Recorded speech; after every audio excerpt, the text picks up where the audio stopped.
First off, as a person, just a well-mannered young man. Walking around the schools, always has a smile on his face. His teachers always have nothing but great things to say about him. As a teammate, one of the hardest workers on the field. A guy who's going to come out there and grind every day. Just brings that positive energy and positive attitude to the field, and just a great guy to be around. And his friends love him. The coaches love him. You want a lot of guys like him on your team. So it was very difficult because it was just a downward spiral for me. It started with the first surgery, and then from there we kind of just knew that it was going to go downhill because the incision ripped right back open.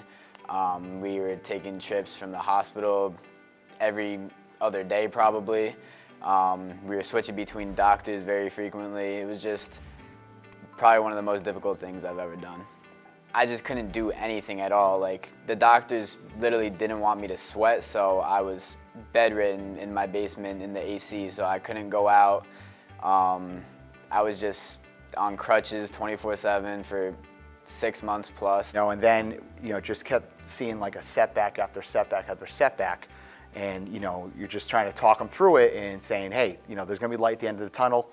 Things are going to work out. The whole ordeal, my heart really went out for him because I know how bad he wanted it and wanted to be there with us. So, I just wanted to, take it upon myself to make sure we stayed communicating with him, staying giving him positive, positive affirmation, like you're going to be back for us. I've been playing football since first or second grade, and it's just been a big part of my life. I've met my entire friend group through football.